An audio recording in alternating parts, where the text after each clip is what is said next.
Hello, actor. Hi, this is Jeff at McCorkle Casting.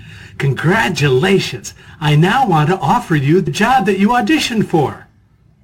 Now, we have to negotiate. Don't freak out. Hate to negotiate? I'm going to help you.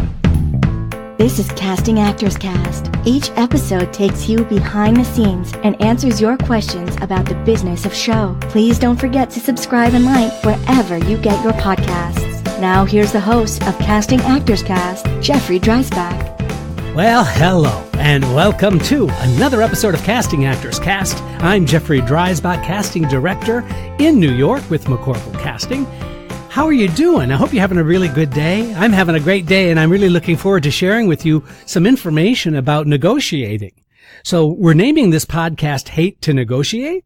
Because I know that this is information that can be a little bit mind-boggling, and there's also some mystery involved in negotiating a contract. And I'm going to try and peel that apart, and we're going to discuss everything that you need to know about negotiating not only for yourself, but understanding how, if you have an agent, how your agent helps negotiate for you. So I'm going to try and jam this podcast with as much information as I can.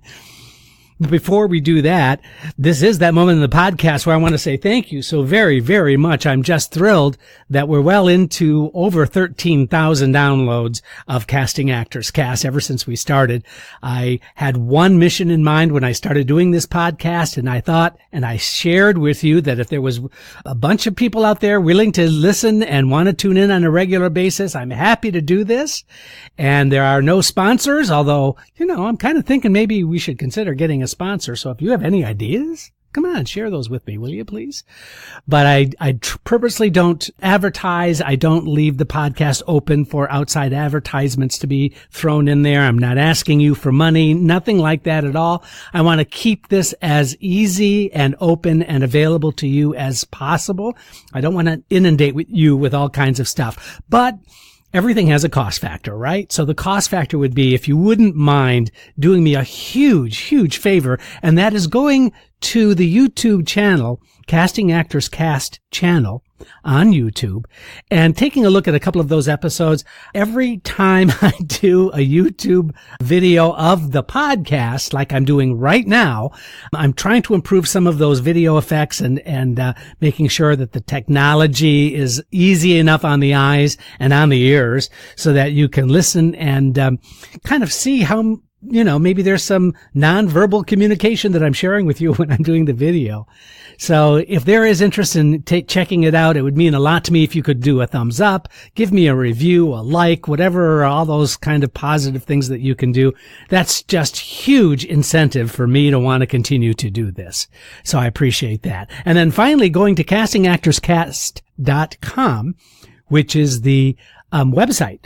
If you do that, there's also some freebies, some downloadable stuff. There's past episodes that you might not have listened to, and I would encourage you to check that out. There's a free book if you fill out the form called Dive into the Talent Pool. It's just a way of me seeing that there are listeners out there. You get a free downloadable 100-page PDF book called Conversation Pieces Out of the Studio, the Voiceover Workshop for Professional Actors. And that's free to you. And that's all I can say about that. So please do check these out. Give me some likes. And also, if you go to any of the podcast providers that you're getting this from, particularly iTunes, if you're listening to this through iTunes, boy, I could really use some likes and some positive reviews, any reviews, actually. I would just love to get some feedback on that. The more iTunes acknowledgments I get, then the more people have access to seeing the work here that we're doing on Casting Actors Cast. Okay, sorry, I don't mean to inundate you with all of these requests, but I know that there are a lot of you out there all over the world that are listening, and I couldn't be more grateful. And I wish one more step would be for you to help me out in that way. So thank you very, very much. So, hate to negotiate. The premise being that you've gotten a job and now you have to find out the particulars, those elements of that job that are going to help make that final decision about whether this is something you want to do or not. It's important, I think, as we start talking about this, to keep in mind the following key concepts. These concepts, I think, will help kind of defray or pull back some of the emotionality. Is that a word? Emotionality? Emotionally, I don't know. Maybe I usually have good words, and today I'm kind of lost, I guess. The emotionality, let's just use that as a word, of what it is to put a value on your creative self. In fact, that's exactly what's happening. And there are all kinds of internal mechanisms that are taking place, right, when you get booked for a job, because you are getting paid for the job, which is great. Now, there are some actors who have this attitude, gosh, it's such a great role. I would pay them to have me do it. Well, that's not really a good professional attitude to have, and I don't recommend that at all. Please don't volunteer your talent for free. You've come a long, hard way. You've booked this job by showing up, by doing the work, by taking the adjustments, by coming to the callback. Casting directors want you to do the job, and now you've been hired. Your talent is worth whatever the market will bear, is really the great way to think about it.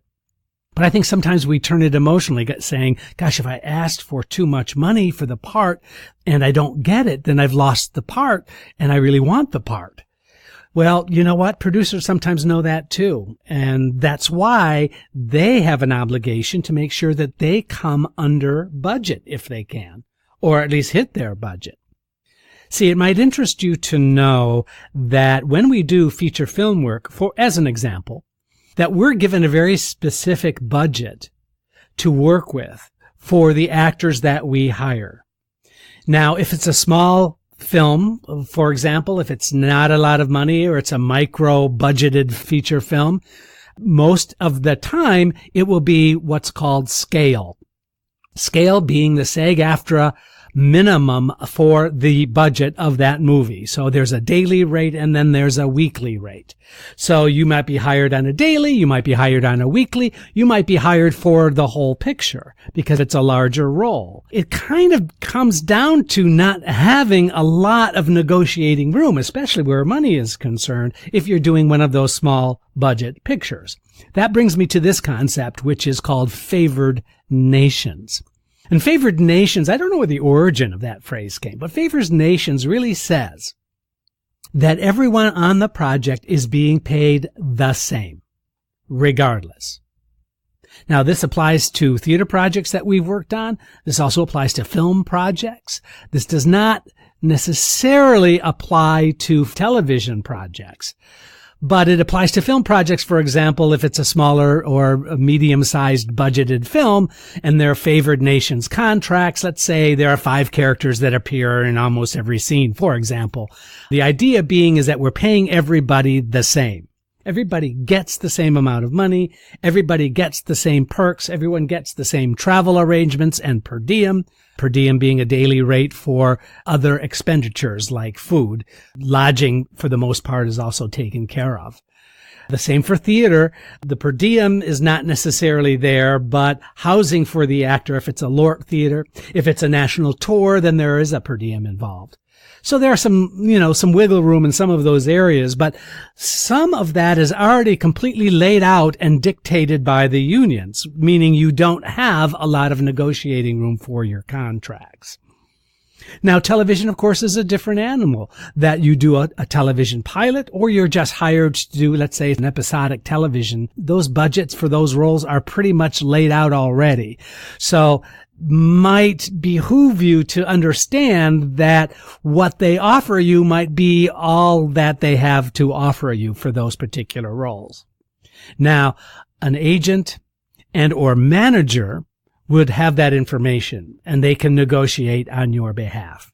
But the concept of favored nations, the concept of union scale, many times actors will get scale plus 10%. If that actor has an agent or a manager, then that scale, which is that minimum amount, plus additional 10% so that you can then go ahead and compensate the agent or manager for the work that they do. So that's the other concept, scale plus 10%. So favored nation, scale plus 10%, because understand overall and in general, the producer needs to really keep to the budget they've set for this particular project. We've all heard stories about films going way over budget and people having to put more money into the film, and it becomes really, really hard. That's one element can happen. But casting directors for film will have a limited budget to work with. And so we need to be able to kind of play around a little bit with those numbers if we feel, for example, that there's a larger role and we can't really pay that actor just scale because there's so much more work involved. And so we'll decide and do our best negotiating with the agent to say, we understand it's a bigger role, but we can offer him this amount, which is above scale. And sometimes the agent will think that's great. Sometimes the agent won't think that's great because they think that there's more money to be had, for example. So I want to step back a minute because I'm getting into the weeds just a little bit in my own head about this. Understand that the producer has a budget they have to work with. The agent's obligation is to try and make as much money and to have the actor taken care of as much as possible. So the producer is trying to save money and still maintain the quality they're going after. But the agent is trying to make more money and sell the quality because of that actor, saying, you're getting a really fantastic talent here and they deserve to be compensated for that. And so that's an argument that is often made. And then the actor, in my days as an actor, I just didn't want to feel like I was getting ripped off. So actors are sort of like, they just want to be treated fairly. If there's more money to be had and because the role is harder or there's a legitimate reason because of certain external reasons for that actor, like, I have a family or I have to travel and I don't like to travel or, whatever those issues are, the producer has to weigh the desire for your talent as an actor over what they have as a budget and see if they can make a marriage happen. I think the issue that I'm trying to speak about without speaking about it directly, but I need to be direct with you, is I see oftentimes this us versus them mentality. And I'm not sure that's the healthiest approach. Because if you're a new actor or you don't have a lot of credits and it's a nice, decent role in a movie, then you really want to make sure you proceed with caution in that you don't want to piss somebody off to the point where they say, you know what, you're asking for too much, we're going to withdraw the offer. And that has happened. On the other hand, your talent is worth something. Your talent in this picture can help really make the picture successful or not. And so there are all kinds of other discussions that need to take place. Some discussions that can happen are points for film, for example, that if you make film and the film is successful, that you can get some additional points once the film is released to the general public, for example. Now, that's often given to actors when the budgets of films are pretty small, saying, well, yeah, you're going to get scale plus 10%, but we'll also give you points in the film after everything is paid off and the film is released to a national or an international audience. There are some additional points that you can be given, which can relate to money. I can also tell you that points are sometimes used as a negotiation thing to help support the wanting of the actor. But through a lot of creative bookkeeping, actors oftentimes don't see those points. That's the truth of it.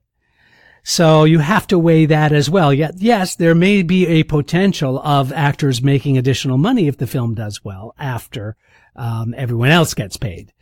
So that's another negotiating thing that can sometimes take place. Those are just kinds of some general issues that happen. Now, in terms of negotiating for other things, let's talk about readings, for example. Now, we get hired at McCorkle Casting. We'll get hired to do all kinds of readings for films, readings for new plays, readings for television projects. Sometimes a playwright or a screenwriter just wants to hear their work, and so they'll pay us to find good actors just to do a reading of a project. Sometimes readings are done for backers, for producers, potential producers who are going to put some money into this new play, for example. And then sometimes it can be all of those things. The playwright, for example, wants to hear the play. Then the playwright wants to bring in some producer friends and have a semi-staged production. Although it's still considered a reading, there may be some blocking involved. In equity, they call that the 29-hour reading, which means 29 hours of rehearsal time, which includes the performance time. That's often used for backers of an audition. And there have been some new equity regulations about that. Many, many times, actors who participate in a 29-hour reading don't get right of first refusal if that production gets picked up to go into a professional venue. And that's been problematic. A lot of actors have been replaced. And now there are certain rules that will help that actor get right of first refusal, meaning that they will get offered that job if it goes to another level. Now, that's a negotiated thing as well. It doesn't mean that you'll automatically get hired, but what it does mean is that once you participate in the development of a new project, your participation in that project deserves some kind of compensation, which I think is great. On the other hand, the producer is trying their hardest to get to develop this project just to see if there are other producers with money who are going to invest in that project. So you can see it can become rather difficult.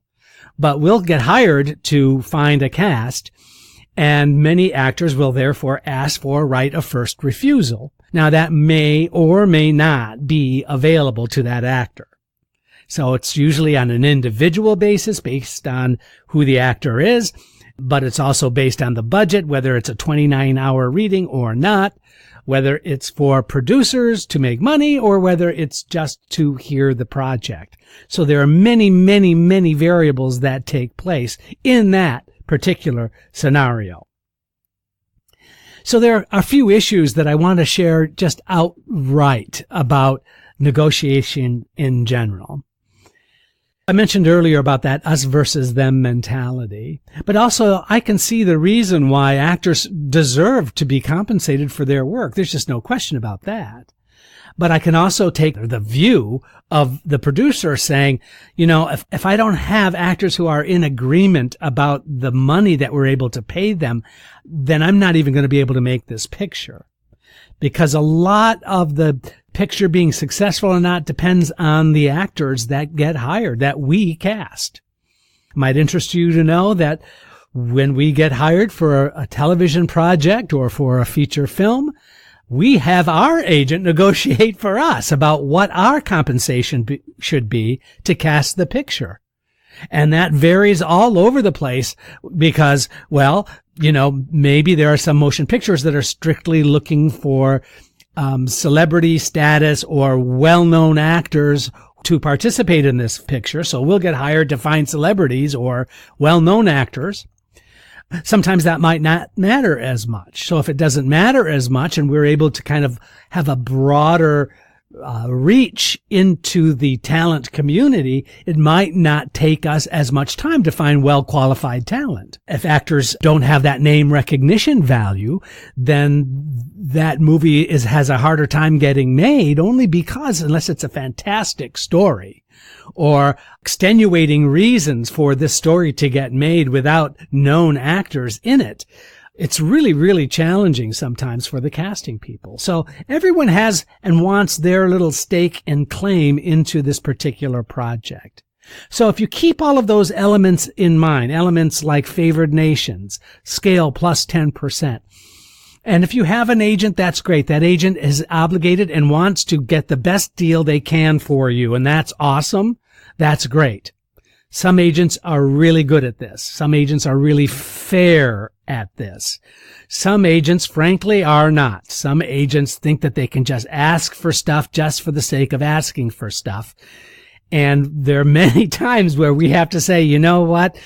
I can certainly ask my producer, but I doubt whether that's going to happen. And if that's a deal breaker, please let me know because we may have to walk away from this.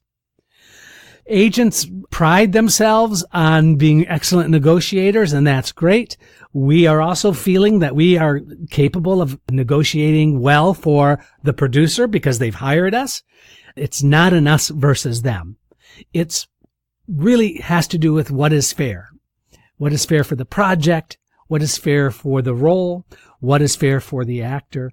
All of those things kind of get worked out in the best of all possible worlds when it's a good deal.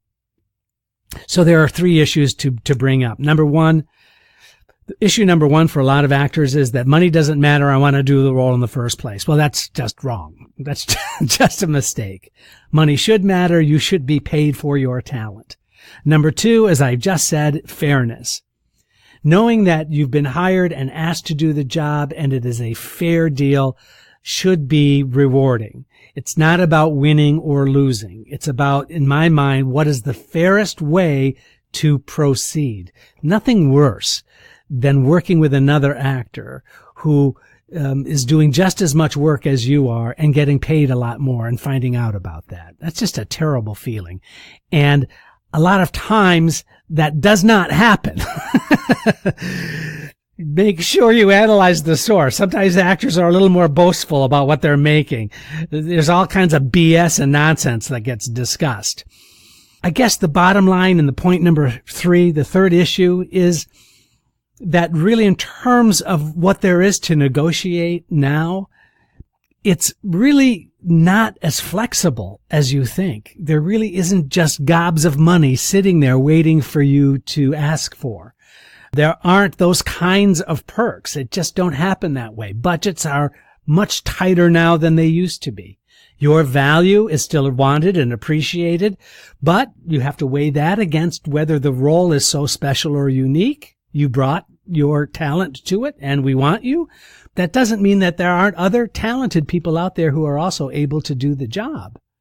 So all of those things kind of have to weigh in together. I don't think it should have the kind of angst, the kind of stressful pressure on you as an actor. I just don't see the value in wasting your time and energy in that when you can trust that there are a lot of really good, honest, fair people who present the deal and make it as clean as possible. It's still within your right to see if there's wiggle room. Is there room for more? That certainly is okay to ask. It's also okay for us to say, guess what? That's the best we can do. I would really appreciate if there's some clarification that you need about what you've just heard. Maybe you've had a situation that I didn't touch upon that maybe I should. I would really appreciate some communication and some feedback about this. In the meantime, I'm just going to hope that you got some stuff out of this, that there was some information there that you found useful. And we'll see you next time, right? And I hope we don't have to negotiate for that on future episodes of Casting Actors Cast. Thanks so much. Casting Actors Cast is made possible with your support just by listening. Please like, share, and subscribe wherever you get your podcasts. I'm Caitlin Clark.